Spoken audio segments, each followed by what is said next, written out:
وما محمد الا رسول، یہ لفظ یہ آیا ہے ایک جگہ، اور اسی طرح سے سورہ الفتح میں ہے محمد الرسول اللہ، تیسری جگہ یہاں ہے، اور چوتھی جگہ سورہ الاحزاب میں ما کان محمد ابا احد من رجالکم۔ تو یہ 4 جگہ نبی کریم صلی اللہ علیہ وسلم کا نام آیا ہے، اس لیے کہ موقع یہی ہے کہ وہاں آپ کا نام لیا جائے، متعین تعین تاکہ آپ کا ہو سکے، اس لیے ان جگہوں میں آپ کا نام لیا گیا، ورنہ اور جگہ جہاں آپ کا ذکر ہے وہاں آپ کے دوسرے اوصاف بیان کیے گئے۔ مثلا سورہ الاسراء میں ہے کہ سبحان الذی اسری بعبدہ، لفظ عبد لائیں، کہیں رحمت للعالمین کہا گیا، کہیں کچھ اور نبی اور رسول کہا گیا، نام نہیں لیا گیا، اور خطاب کر کے آپ کو تو نام کہیں بھی نہیں لیا گیا قرآن حکیم میں، یا محمد کہیں نہیں کہا گیا، یا ایھا النبی ہے، یا ایھا الرسول ہے، لیکن یا محمد کہیں نہیں۔ اس سے بعض علماء نے یہ سمجھا ہے کہ اس سے ایک نقطہ یہ سامنے آتا ہے کہ ادب یہ ہے کہ کسی کا نام لے کر نہ پکارا جائے۔ اللہ سبحانہ و تعالی نے یہ ادب ہم کو سکھلایا ہے۔ سارے انبیاء بے شک قابل ادب، قابل تعظیم، قابل تکریم ہے، مگر انبیاء میں بھی تو فرق ہے۔ انبیاء علیہ الصلوۃ والسلام میں سب سے بڑھ کر جو ہیں سید الانبیاء صلی اللہ علیہ وسلم، تو یوں تو سبھی قابل ادب ہیں، مگر سید الانبیاء صلی اللہ علیہ وسلم کی شان ان سب سے چونکہ مختلف ہے، ان کا ادب اور احترام خاص طور پر قرآن حکیم میں اللہ تعالیٰ نے سکھلایا ہے۔ سورہ الحجرات کو آپ پڑھیے، سورہ الحجرات میں تو خاص طور پر ابتدائی مضمون اس کی یہ چیز ہے کہ نبی کریم صلی اللہ علیہ وسلم کا ادب ہونا چاہیے، کوئی ایسی حرکت نہ ہونے پائے کہ جس سے کہ نبی کریم صلی اللہ علیہ وسلم کے دل پر میل آئے، آپ کو کسی طرح کا تکدر ہو، کسی طرح کی پریشان خیالی ہو تمہاری وجہ سے۔ اگر ایسا ہوا تو تمہاری ساری نیکیاں برباد ہو جائیں گی، اگر نبی کریم صلی اللہ علیہ وسلم کے دل پر ذرا میل تمہاری طرف سے آ گیا تو ادب سکھلایا گیا ہے۔ ہمارے سامنے بائبل بھی ہے، بائبل کے کسی حصے کے اندر بھی کوئی ایسی بات ہم کو نہیں ملتی کہ اس وقت کے نبی کا کوئی ایسا ادب سکھلایا گیا ہو کہ جس طرح قرآن حکیم میں نبی کریم صلی اللہ علیہ وسلم کا ادب سکھلایا گیا۔ میں یہ نہیں کہنا چاہ رہا ہوں کہ اور انبیاء کا ادب نہیں کرنا ہے، ضرور کرنا ہے، بے شک قابل ادب اور قابل تعظیم ہے، مگر مجھے یہ بتانا ہے کہ ان تمام انبیاء میں نبی کریم صلی اللہ علیہ وسلم کی شان سب سے مختلف ہے۔ آپ کی شان شان محبوبیت کی ہے، تو اس لیے، اور اگر وہ ہمارے حضرت نانوتوی رحمۃ اللہ علیہ کا جو اگر ان کی کتاب کو جن لوگوں نے صحیح نہیں سمجھا، ظالموں نے ان کی کتاب کو اگر صحیح طور پر سمجھا جائے تو نبی کریم صلی اللہ علیہ وسلم کی شان دراصل وہاں کھلتی ہے کہ تمام انبیاء کرام میں نبی کریم صلی اللہ علیہ وسلم کی شان کیوں سب سے مختلف اور نرالی ہے۔ اور حاصل ان کے کلام کا یہ ہے کہ نبوت ذاتی ہے محمد صلی اللہ علیہ وسلم کی، یہ وصف آپ کا ذاتی ہے۔ ذاتی سے مطلب یہ نہیں کہ آپ کے گھر کی اپنی کوئی چیز ہے، مراد یہ ہے کہ یہ وصف آپ کا ذاتی ہے۔ ذاتی وصف کس کو کہتے ہیں؟ تھوڑے سے میں وصف کی تعریف کر دوں، جس کو انگلش میں کہتے ہیں ایٹریبیوٹ۔ تو ذاتی وصف اور یہ دو غیر ذاتی وصف کا فرق کیا ہے؟ مثلا ایک آدمی کالا ہے، گورا ہے، لمبا ہے، چھوٹے قد کا ہے، یہ اس کے ایٹریبیوٹس ہیں، یہ اس کے اوصاف ہیں، لیکن یہ اوصاف اس کے ذاتی ہیں، یہ ایسے وصف نہیں ہے کہیں سے حاصل کیے گئے ہوں، کسی اور سے اس کو ملے ہوں۔ اس کی ذات جب بنی ہے تو اس وصف کے ساتھ بنی ہے۔ آئی بات سمجھ میں نہیں آئی؟ یہ نہیں ہو سکتا کہ اللہ تعالیٰ نے اس انسان کو پہلے بنا دیا، بعد میں سفید کیا، بعد میں اس کو کالا کر دیا، یہ نہیں ہوا، اس کی بناوٹ ہی اس طرح ہوئی، یہ اس کا وصف ذاتی ہے۔ لیکن ایک شخص انجینئر ہے، ایک شخص ڈاکٹر ہے، ایک شخص قاری ہے، ایک شخص حافظ ہے، یہ بھی اس کے ایٹریبیوٹس ہیں، اوصاف ہیں، مگر یہ اوصاف جو ہیں یہ اس کی ذات کے ساتھ لگے ہوئے نہیں ہیں، یہ بعد میں حاصل کیے ہوئے اوصاف ہیں۔ سمجھ میں آیا نہیں آیا؟ اسی طرح سے یہاں نبی کریم صلی اللہ علیہ وسلم کی نبوت جو ہے وہ آپ کا ذاتی وصف ہے، آپ کے ساتھ وہ اٹیچڈ ہے، اس سے الگ نہیں کیا جا سکتا.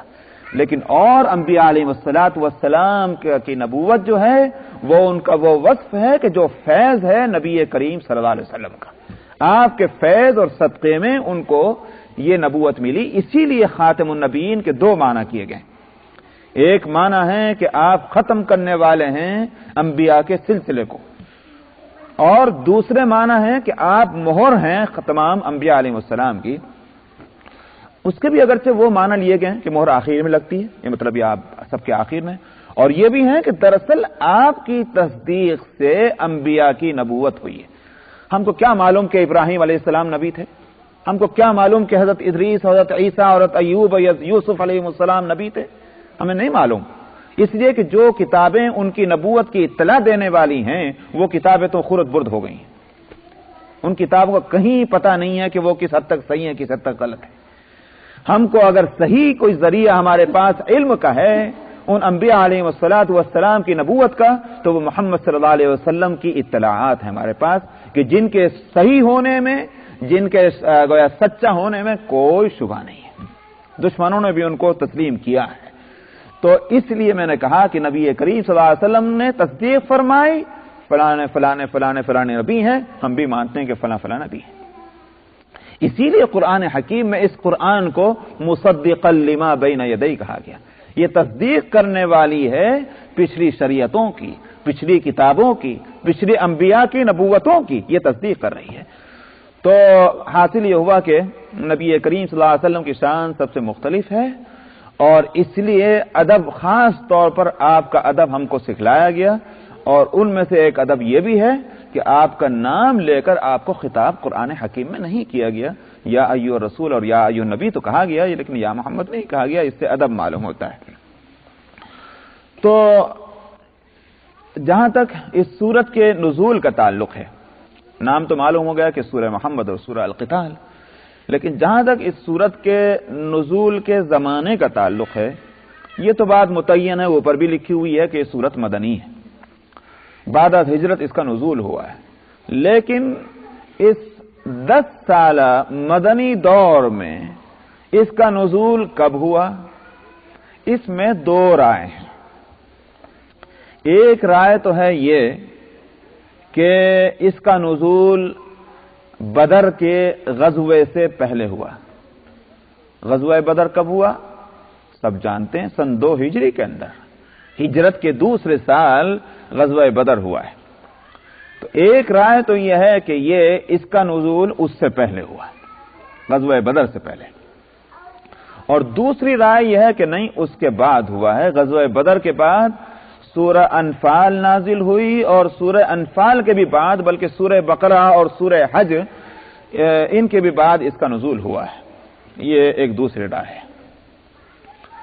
میرے نزدیک غور کرنے سے جو بات سمجھ میں آتی ہے، دوسری رائے جو ہے اس کے میرے نزدیک دلائل زیادہ مضبوط ہیں. اس پر میں انشاءاللہ آگے بات کروں گا جب وہ آیت آئے گی کہ جس میں خاص طور پر جس سے متعین ہوگا کہ یہ کس کے نزدیک جو یہ ہے کہ صاحب یہ بدر سے پہلے نازل ہوئی ہے، بدر کے بعد نازل ہوئی، وہاں آیت ایک آ رہی ہے. جب اس میں بحث کروں گا تب میں انشاءاللہ اس کو کھولوں گا.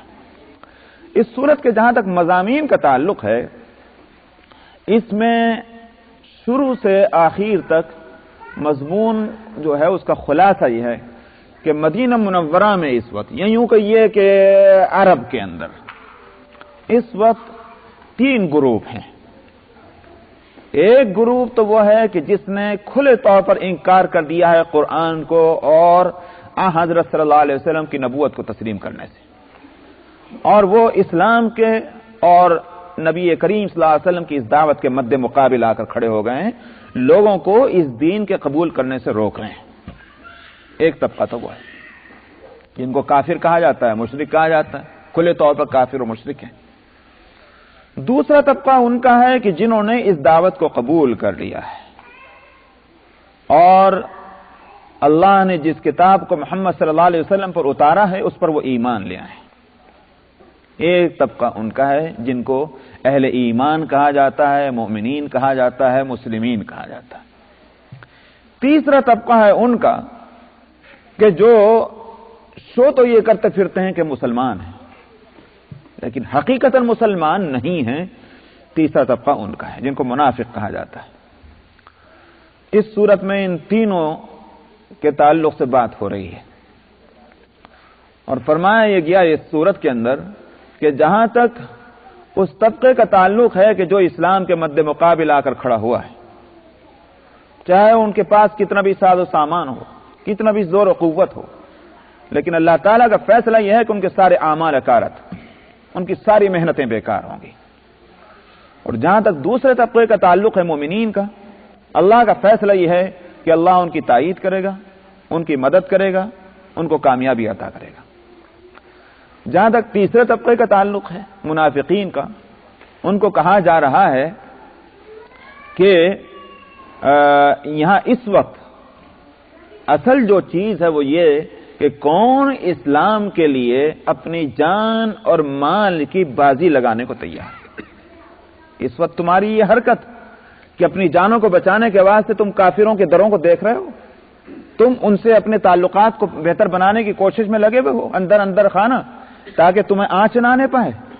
ظاہر ہے کہ یہ حرکت تمہاری جو ہے تمہارے کسی عمل کو اللہ کے یہاں مقبول نہیں ہونے دے گی۔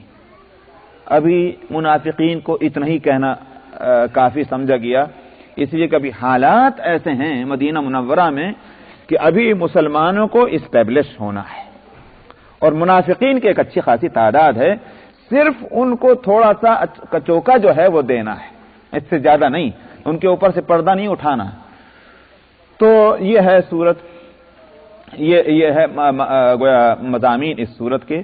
آخر میں مسلمانوں کو یہ بھی کہا گیا کہ تم ان کافروں کی شان و شکو اور مال و دولت اور زور و قوت سے مرعوب نہ ہو اور ان سے صلح کی کسی طرح کی پیشکش ان سے مت کرو، اس لیے کہ تمہاری مدد ہوگی اللہ کی طرف سے، اگرچہ تم اس وقت کمزور ہو مگر یہ حالات ہمیشہ رہنے والے نہیں ہیں، اللہ تعالی حالات کو بدلنے والے ہیں، حالات میں بہتری آئے گی تمہارے، اس لیے کسی طرح کی کمزوری دکھانے کی ضرورت نہیں ان کافروں کے مقابلے میں۔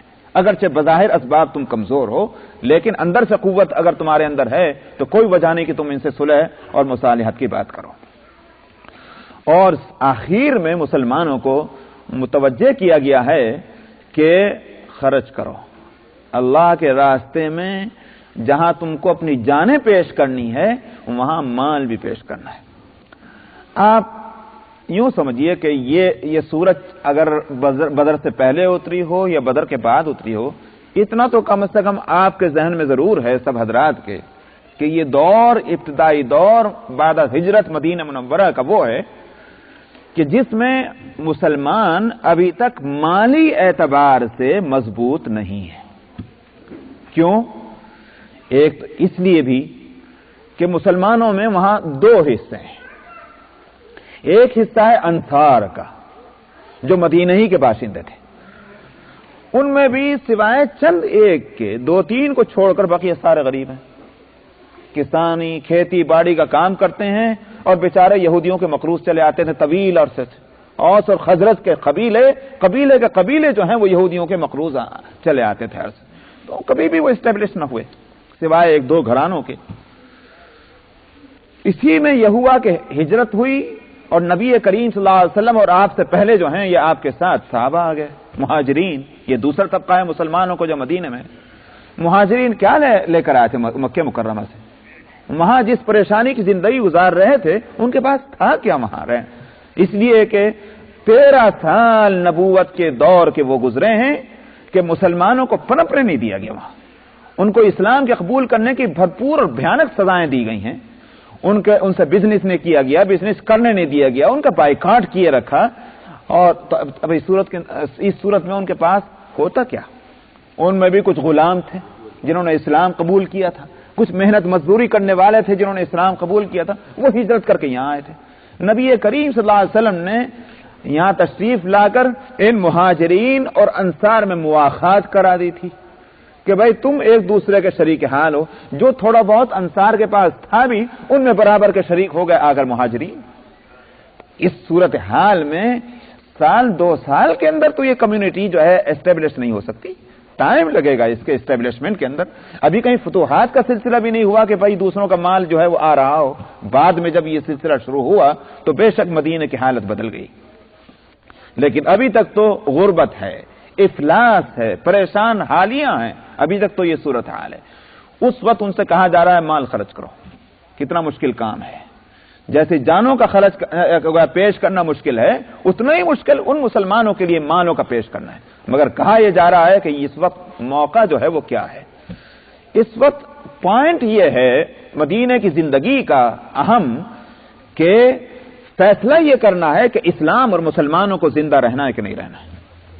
اسلام اگر مسلمانوں کو زندہ رہنا ہے تو جان اور مال کی کوئی پرواہ نہیں ہوگی. جان اور مال کو ہتھیلی پر رکھ کر لا کر رکھنا پڑے گا، تب اسلام اور مسلمان اس ملک میں رہ سکتے ہیں، ورنہ تو نہیں. تو فیصلہ کرو تم رہنا چاہتے ہو کہ نہیں رہنا چاہتے. یہ تو مال سے پیار کر لو یا اپنے اسلام اور اپنی جانوں سے پیار کر لو. اور کہا گیا اس کو آخر میں بالکل فیصلہ کن صورت جس پر ختم ہو رہی ہے کہ یہ تو مال لے آؤ، خرچ کرو خوش دلی کے ساتھ، ورنہ مت سمجھنا کہ اگر تمہارا مال نہ آیا تو اللہ کا کام رک جائے گا.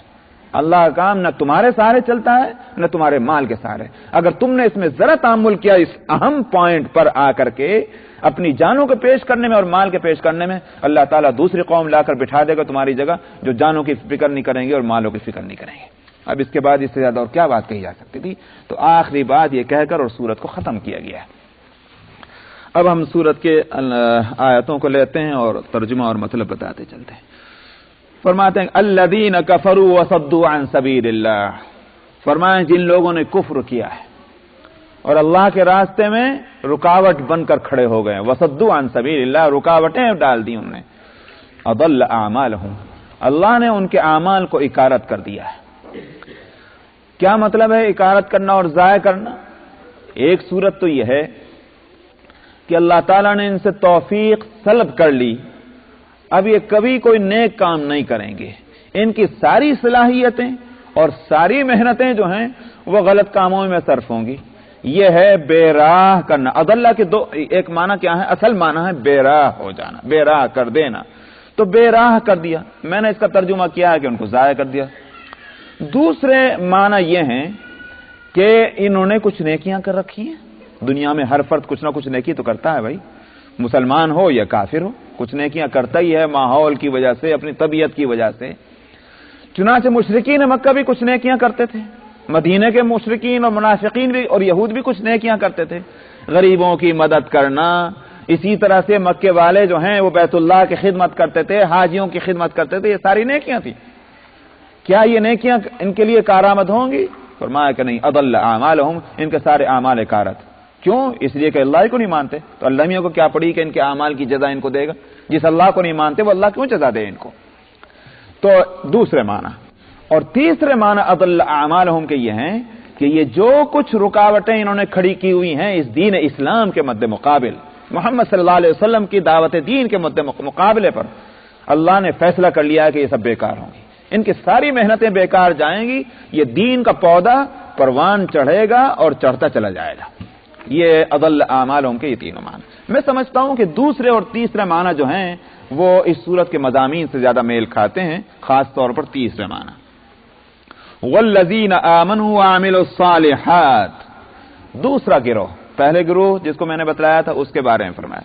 دوسرا گروہ فرمایا جو ایمان لے آئے اور نیک عمل کیا، اور ایمان لائے خاص طور پر اس پر کہ جو اتارا گیا ہے محمد صلی اللہ علیہ وسلم پر، وہ اس پر ایمان لائے اس حالت میں کہ ان کے رب کی طرف سے یہی حق ہے. کیا حق ہے؟ کہ جو محمد صلی اللہ علیہ وسلم پر اترا ہے یہی حق ہے. تو کفر عنہم سیئاتہم واصلح بالہم، ان کی برائیوں کا اللہ سبحانہ و تعالی تلافی فرمائے گا یا فرما چکا ہے، اور واصلح بالہم، اور ان کے احوال کی اصلاح کرے گا. یہاں اس میں ایک خاص بات جو غور کرنے کی ہے اس آیت کے اندر وہ یہ کہ والذین آمنوا وعملوا الصالحات، جو لوگ ایمان لے اور نیک عمل کیا. ایمان لے اور نیک عمل کیا وہ تو انہی کو کہتے ہیں کہ جو محمد صلی اللہ علیہ وسلم پر ایمان لائے. پھر خاص طور پر وآمنوا بما نزل علی محمد الگ سے فرمایا گیا، جبکہ اور جگہ یہ صورت نہیں. وآمنوا بما نزل، یعنی ایمان لے آئے، نیک عمل کیے اور یہ ایمان لائے اس پر جو محمد صلی اللہ علیہ وسلم پر اتارا گیا ہے۔ اس کو الگ سے جو بیان کیا گیا وہ اس لیے کہ مدینے کے اندر ایک طبقہ وہ موجود ہے اہل کتاب کا کہ جو ایمانی عقائد میں سارے عقیدوں کو مانتے ہیں، سمجھ میں آیا؟ اللہ کو بھی مانتے ہیں، اللہ کی کتابوں اور رسولوں کو بھی مانتے ہیں، آخرت کو بھی مانتے ہیں،